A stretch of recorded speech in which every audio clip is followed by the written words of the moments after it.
All right, guys, welcome to section 2 of chapter 2. In this section, we're going to talk about franchise businesses versus startup businesses. Okay, so you can choose either route. Sometimes people ask me, they say, "Hey, I love the idea of a franchise because I can start it and I don't have to do any thinking. I can just go ahead and open a business. They tell me how much it costs and all of this and that, and I'll always caution people that have that mindset that you got to really, as in everything, you need to research and totally understand it before you get in.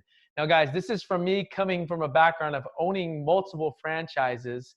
And to date, I've sold all the franchises that I've ever owned for different reasons. And in all honesty, there's a couple of franchises that I owned before that if I could, I would go and get them back. I loved some of them I did not. But we'll discuss kind of the differences between startups and franchises and why it's important to really research them before you start them, okay? Because you may have gone through the Fab Four, and we're going to talk more about that, and said, hey, all of these or this business in particular, this specific business passes all of these for me. I can check all the marks. It gives me, it's proven, gives me the time, income, and lifestyle that I want. So I want to do it, but I want to do it as a franchise. So let's dig into this and let's talk about the pros and cons of a franchise. Okay, I listed them out for you here on this screen. Um, Higher success rates. Okay, franchise, again, what you're really buying, guys, is you're buying the name. Okay, that's really all you're buying. You're buying the name, the processes, um, and the know-how, and possibly more than that if you get into a really good franchise. But again, for that reason, you have higher success rates because it's already a proven system or method. Hopefully, right, you're buying a franchise that just didn't start yesterday because they're not yet proven.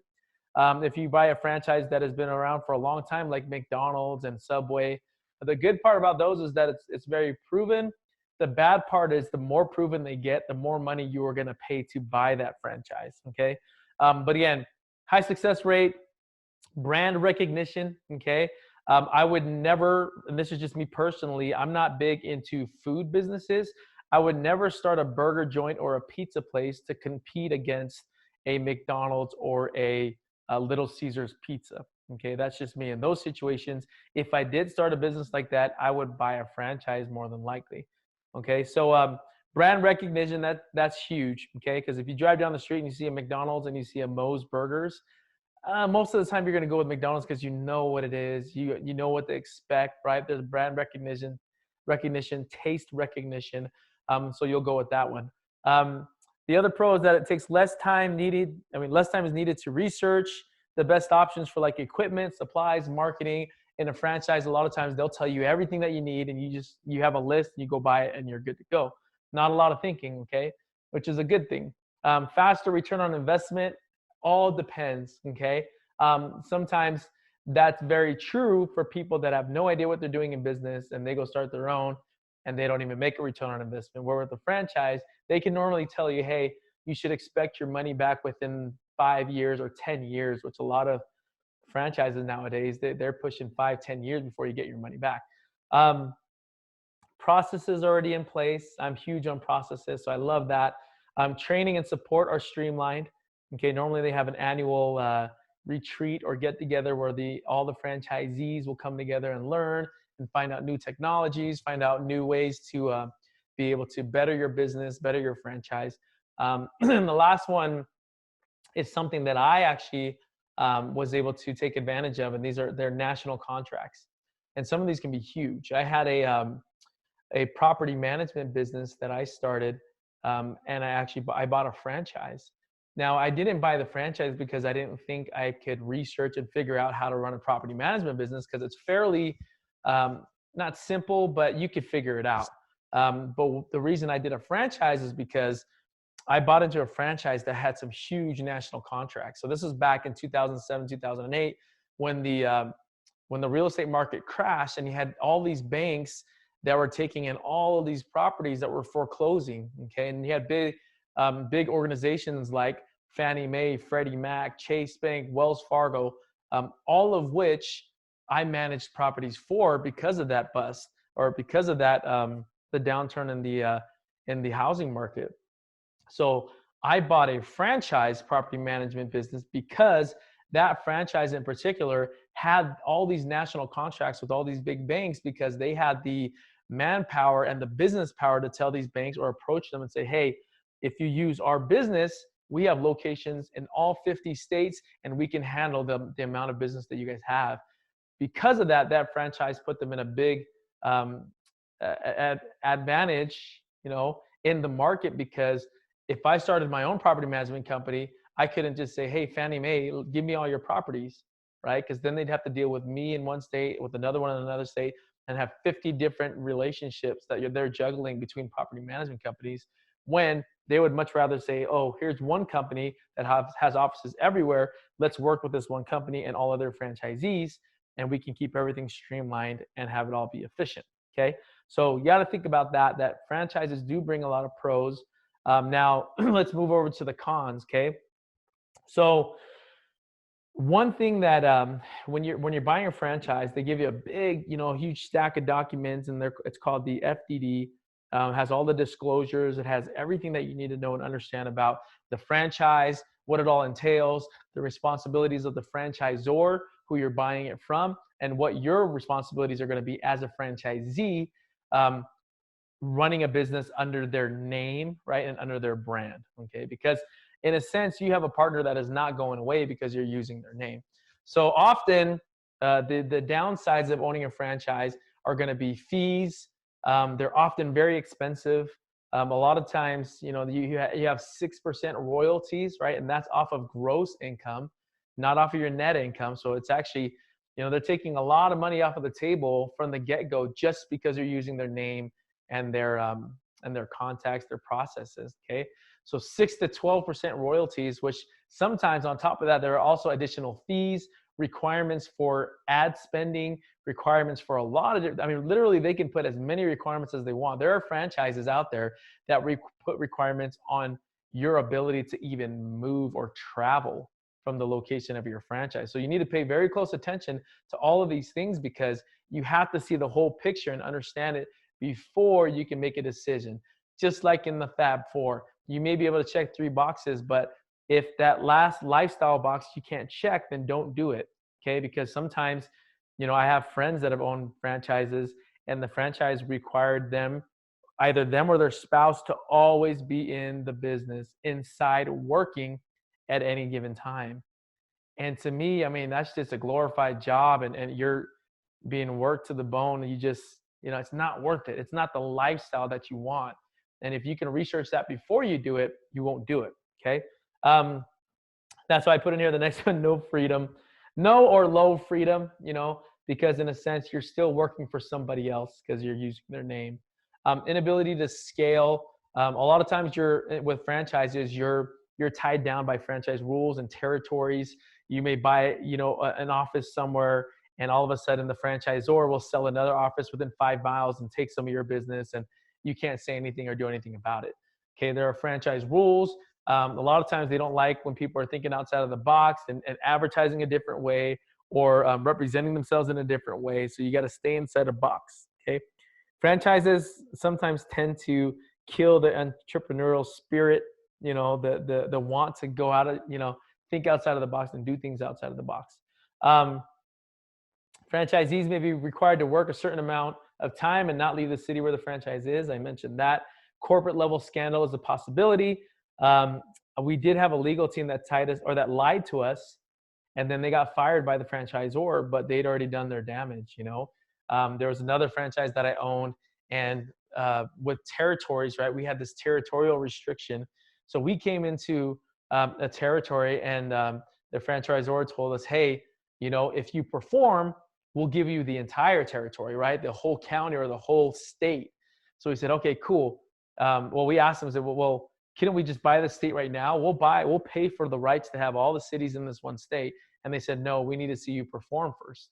So they gave us a requirement to perform. So shortly after we opened our first office and started performing, all of a sudden, another franchisee came in and they bought up the rest of the state.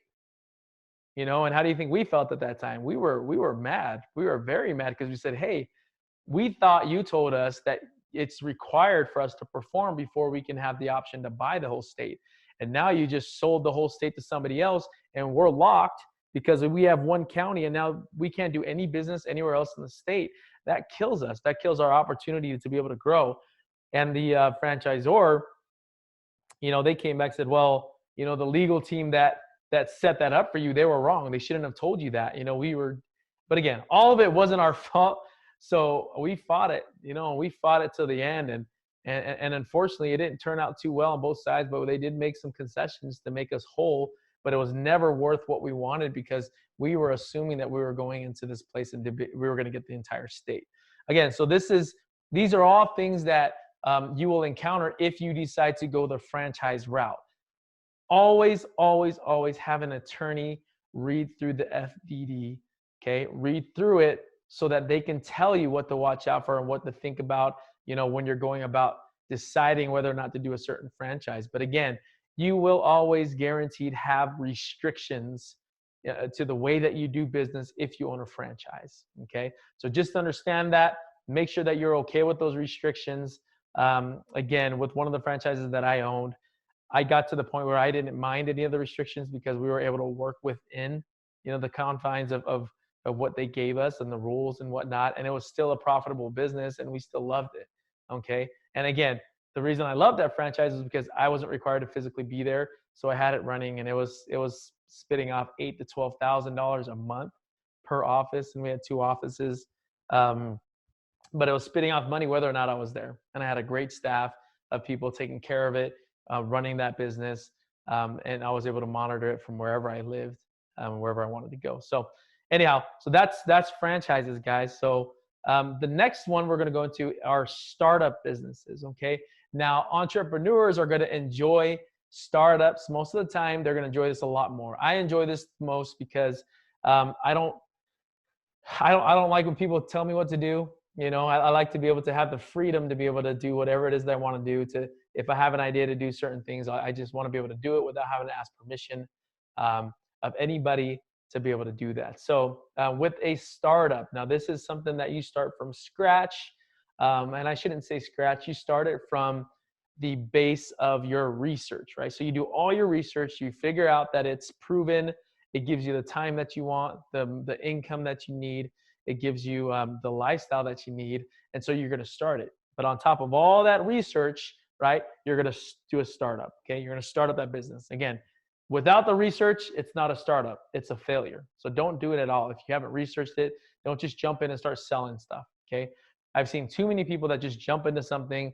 They look around and they say, oh, that guy's doing it. It's good. So I'm just going to start it. No, you still have to research. You still have to go through the process, the Fab Four, to decide whether or not that is going to fit you individually. Because again, like a drug dealer, I can look at a drug dealer and say, hey, you're making great money. I'm going to do that too, right?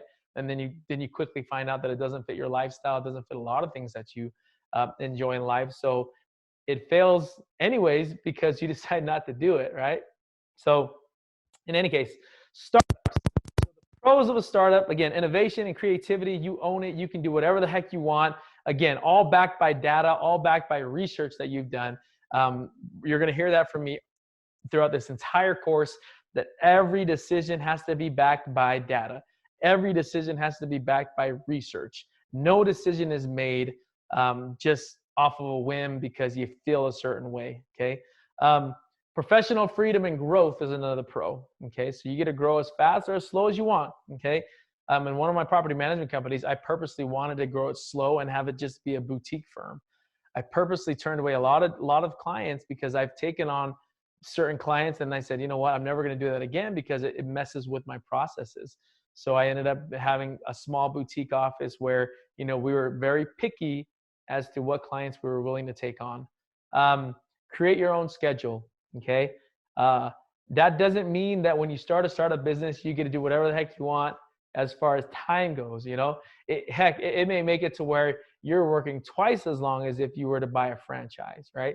You may have your 12 to 16, 18-hour days when you're doing a startup, but you need to be okay with that because eventually you'll get to the point where just like the calendar that I showed you, I own my entire day at this point in my business career, and I can choose whatever the heck I want to do. I choose to work. Some people don't. So just understand that creating your own schedule doesn't come up right out the bat, okay?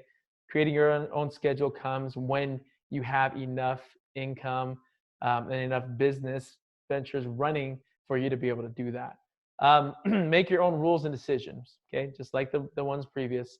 Um, no one telling you what to do. If you can't, if you can't tell already, the great part of a startup compared to a franchise is in a startup, you can do whatever the heck you want, okay? But again, you can either make bad decisions or good decisions. So you got to make sure that you know how to make those decisions in order to do a startup. A startup is not for everybody. I'll tell you right now, sometimes it's better for you to start off in a franchise if you really are the type of personality where you need to know exactly what's going on and you don't like the unknown, right? You probably want to start a franchise because startups are so crazy. Things happen and things that you don't expect. But you got to be okay with that and be very comfortable in that as well. The cons with the downsides with owning a startup is there definitely 100% is a higher failure rate because in the end it's all on you. You can't point your fingers. You can't point your fingers at a franchisor saying you didn't tell me how to do this right or you didn't teach me well enough. You don't have any of that, right? It's all on you. You started the business. It's your startup, so you got to own it and you got to be the one that decides what happens and when. Okay, so for that reason, most businesses fail because they are not backed by enough research or know-how when people start these businesses and they open and they close, right? Most of the time, even within the first year, So don't become a statistic. Do your research. Okay, make sure you go through the Fab Four before you start a business venture. Big and risky time and money investments. Okay, a lot of times too, I see people that do their own startups and they borrow money from their family and friends and then they lose it all. Okay, so just understand, guys, that it's a huge risk. I don't care how much you know about something. If you're doing a startup, it's still if you're doing a franchise, it's still a huge risk. But startups especially, guys, it's a huge risk. And just know and understand that if you're going to be borrowing money or if you're going to take money out of your retirement plan to do this, understand that it's very risky. And for that reason, and the only way that you can take away that risk is if your foundation is a lot of research, sometimes weeks, months, years of research, right before you start something. Okay, you never start something without research. Okay, no processes. This is something that I enjoy a lot, is creating processes, because a lot of times my processes are created from watching other businesses, and we'll talk about that here in a little bit as well. But for a lot of people, they try and create their own processes out of thin air, and out of their own opinions, right? And for that reason, the processes aren't proven and they don't work, and so the business doesn't work and the business fails. The last part in this too, as far as a downside of this, is a lot of people that fail in business, they do so because they let their emotions get involved in the decision making, right? You got 3 partners or 2 partners, they're all emotional, they all feel or think a different way. Their decisions aren't based on data or proven methods. Their decisions are based on a meeting where they sit down, they look at each other and they say, hey, what do you think? What do you think? What do you think? Well, I think this way. Well, I don't like your way. I think this way. Well, I don't like your way either. So let's do it this way. So those conversations and those kind of meetings, guys, they don't amount to anything really, because everybody's sitting there and they're talking about something that is not proven and that they have no expertise in, right? And I'll let me go back. Okay, it's just like I compare it to a bunch of people sitting in a circle, and let's say that there are a bunch of guys that know a lot about football. Okay, sport called football. You get 3 guys sitting around a table, they're talking about football, and they're going to create this team that wins the Super Bowl, right? So they're sitting around and they're sharing opinions back and forth, right? But then they're sharing all these opinions back and forth. And at the end of that conversation, they're like, oh, we decided that we're going to go with John's idea. He likes football and he likes, this and that. So we're going to start this team and we're going to have a bunch of quarterbacks. He feels like we don't really need the other positions because quarterbacks are the most important position. So we're going to create this team with all quarterbacks. Seems crazy, right? But not really when you think about it. Even baseball, right? You have certain people that are good at certain things. But if you're starting a business and you don't understand all of that, you may start a business and have a bunch of just quarterbacks. You put your team on the field, and then you lose and you lose bad, and everybody's looking at each other saying, why did we lose? This is the most important position. I felt this way, and I trusted his opinion, and now they're yelling at each other. Again, that was not a good plan. And it's just like planning businesses. You can't sit around in a circle looking at each other and thinking that your plan's going to work just because, right? You can't do that. It has to be based on a lot of research, right? Everything has to be backed by research, has to be backed by some proven methods. So just again, in this process, whether you're choosing between a franchise and a startup model, don't let your emotions get involved. Do your research, figure out the best business model for you. Both models are good business models, guys. There's no right or wrong one. You just have to know which one's going to be the best for you. Okay. An example of, let me give you some examples of some certain scenarios. Let's say that you have a dog walking franchise. Okay. Um, or you want to start a dog walking business. Would you start it off as a franchise or a startup? Okay. I don't know, right? Maybe you'll do that as a startup because it doesn't take a long time to learn how to walk dogs, but there may be a franchise that has a system on how to get clients, right? And that system and that software that they already have developed is worth it because you can get in there and get 100 clients all at one time, right? So then you can do a franchise. Another example is a pizza business, right? I like this example because especially here in Utah, a lot of people like Little Caesars pizza because it's $5. You can get a large pizza. It's hot and ready, right? Or you can go to a mom and pop shop, a Moe's Pizza, and you got to wait 15 to 20 minutes to get one large pizza, right? To me, in that type of business, I would rather go with the franchise because it's already proven systems, right? And their ingredients are probably, high margin because they can buy them in bulk and whatnot. And I would never get into a food business where I'm trying to start my own thing and compete against the big dogs. Another one is a home restoration franchise. This is a big business, and with me being in real estate and property management, we had a lot of instances where we had to use these home restoration companies where they come in and they repair flood damaged basements and houses and whatnot, and they charged a pretty penny, right? And so I even looked into this business model, and I have so much going on that it just wasn't better than the things that I was doing. But it's an awesome business, right? Some of these guys were coming in, they were charging me $4,000 off the bat in order for them to get started, and then they would do everything, they would treat everything, and then they give me another bill, for thousands of more dollars, and they're finishing these jobs within a few days. So I mean, would I start a home restoration business if it was a franchise or a startup? For me, I'd go either way. Okay. Again, a lot of the stuff is just marketing. Most of the time in those kind of businesses, the franchise would the only way that they can convince you to buy a franchise is if they have national contracts or if they already have such a huge web presence that they have business already that you can walk into if you buy a franchise. Okay. Um, Another big one, guys, today, and this is something that for those of you who are very techie that understand social media marketing, right now, social media marketing agencies are making a killing. I only know this because I pay social media marketing agencies to do all of my marketing.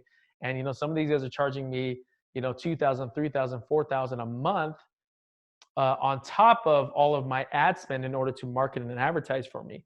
And it's hard for me to figure out how to do this on my own, or I don't want to figure it out on my own. So I'd rather hire the expert to do it for me. So you can start one of these businesses and become that expert. There are courses on how to do this because social media is so what's the word? Because it changes so much. The rules on social media, the rules on Facebook, Instagram, YouTube, what you're allowed to do as a marketer, what you're not allowed to do, the content, right? Copyright, all that kind of stuff. Because of that, if you're going to be a social media marketing agency, you got to stay ahead of the game. And the great part about that is that you can charge businesses because businesses have no idea what they're doing in that landscape. All right. It's similar to why a lot of businesses where you're the expert, and it's the type of business where someone can't really sit there and say, well, I can figure this out on my own, right? Like a heart surgeon, I can't just say, oh, you know what? Nah, I'm not gonna do that. I'll do it myself. I'll fix myself. Heart surgeons get paid a lot because nobody else knows how to do what they're doing, right?